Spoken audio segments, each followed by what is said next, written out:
Hi అండి, welcome back to our channel.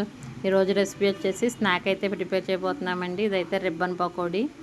చూడండి, వీడియోలో చూపిస్తున్నాను కదా, ఇదే విధంగా చాలా గుల్లగా వస్తాయండి. టేస్ట్ అయితే చాలా బాగుంటుంది. మీరు కూడా ట్రై చేయండి.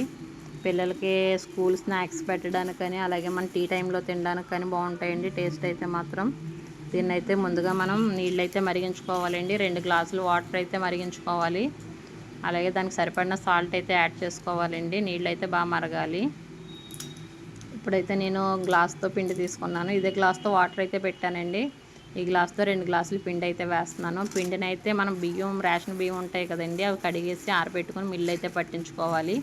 బియ్యం కడిగి ఆరబెట్టుకోవడం వల్ల అయితే పిండి అయితే వైట్గా వస్తుందండి, బాగుంటుంది. పిండి కూడా మెత్తగా ఆడించుకోవాలండి, బాగా దీనికి మురిమయ్యి ఉండకూడదు.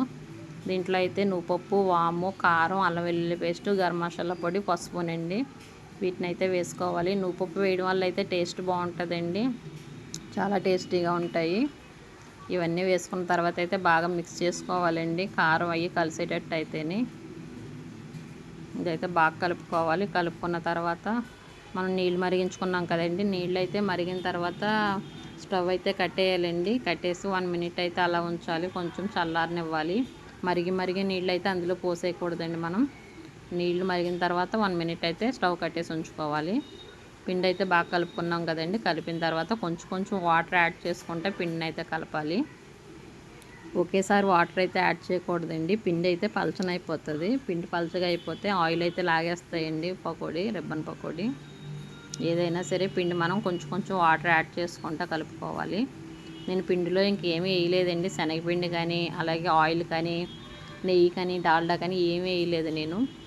చూసారు కదా మీరు, నేను వాము, నువ్వుపప్పు, అలాగే గరం మసాలా, అల్లం వెల్లుల్లి పేస్టు, పసుపు ఇవే వేసానండి, ఇంకేం వేయకూడదు దీంట్లోని. ఇదైతే చల్లారిన తర్వాత అయితే చేతితో అయితే కలిపానండి. ఈ విధంగా అయితే బాగా మదాయించుకొని ఉండలు అవి లేకుండా పిండి బాగా కలుపుకోవాలండి, ఎక్కడ ఉండలు అవి ఉండకూడదు. కలుపుకొని దీన్ని అయితే మనం గొట్టంలో పెట్టుకోవడానికి అయితే ఈజీగా ఉండేటట్టు అయితే దానికి సరిపడిన బాల్స్లో అయితే చేసుకుని పెట్టుకుంటానండి నేను పక్కనే రోల్స్ లాగా. ఇప్పుడైతే స్టవ్ వెలిగించి గిన్నె పెట్టుకుని ఆయిల్ అయితే వేడి చేసుకోవాలి.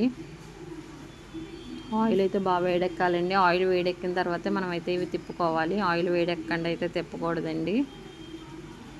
ఇది రిబ్బన్ పకోడీకి అయితే జంతుకుల గొట్టంలో బెళ్ళలు వస్తాయి కదండి, షేప్స్, ఇలా తప్పడుకున్న బెళ్ళ అయితే తీసుకోవాలి మనం. ఇది తీసుకొని ఈ గొట్టానికైతే ఆయిల్ అప్లై చేయాలండి. ఆయిల్ అప్లై చేయడం వల్ల అయితే పిండి అయితే దానికి అంటుకోదు. ఇదే విధంగా పిండిని అయితే అందులో పెట్టుకోవాలి. ఇప్పుడైతే ఆయిల్ వేడైందండి. ఆయిల్ వేడైన తర్వాత మనం దీన్ని అయితే తిప్పుకోవచ్చు. చూడండి, నేనైతే చుట్టూ తిప్పుకోవాలి, ఒకే చోట ముద్దలా అయితే తిప్పుకోకూడదు. అందులో తిప్పేవాళ్ళు అయితే అందులో తిప్పేసుకోవచ్చు, లేదంటే ఒక ప్లేట్లో కానీ దేంట్ల మీదైనా తిప్పుకొని సట్రం మీద కానీ దాంట్లో వేసుకోవచ్చు అండి. నేనైతే పొయ్యి మీద తిప్పేస్తాను అలాగ ఆయిల్లోని. ఈ విధంగా అయితే తిప్పిన తర్వాత 2 వైపులు అయితే బాగా వేగించుకోవాలి. ఇదైతే పలచగా తిప్పుకోవడం వల్ల అయితే ముద్దలా ఉండదండి, బాగా వేగుతుంది, లేదంటే ఉడకదు, మెత్తగా ఉంటాయండి. మెత్తగా ఉంటే బాగోదు, బాగా వేగించుకుంటేనే ఖాళీగా తిప్పుకొని స్పైసీగా అయితే ఉంటాయండి ఇవి. టేస్ట్ అయితే మాత్రం చాలా బాగుంటాయండి. ఆయిల్ కూడా అసలు లాగదు. ఈ విధంగా పిండి అయితే మనం గట్టిగా కలుపుకుంటేనే. దీన్ని అయితే 2 వైపులా తిప్పుకుంటూ ఉండాలండి, మనం వేయించుకోవాలి 2 వైపులా కూడా.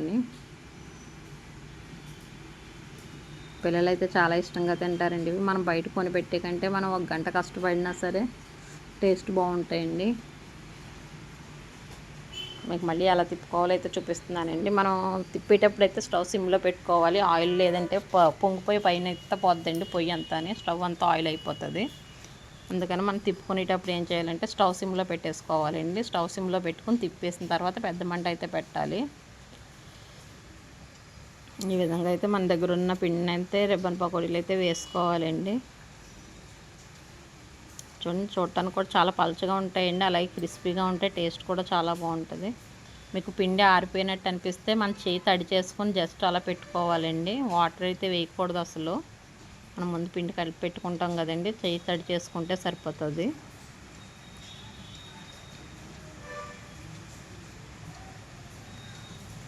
మా వీడియోస్ చూస్తున్నారు కానీ లైక్ చేయట్లేదండి, ప్లీజ్ లైక్ చేయండి అందరూని. మీకు కొత్త వంటలు అయితే చేసి చూపిస్తామండి.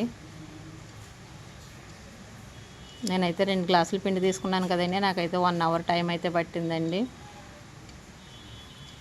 ఇదే విధంగా మన దగ్గర ఉన్న వాటిని అయితే వేసుకోవాలి. రిబ్బన్ పకోడీ అయితే రెడీ అండి. ఎంతో టేస్టీ క్రిస్పీగా ఉంటాయి.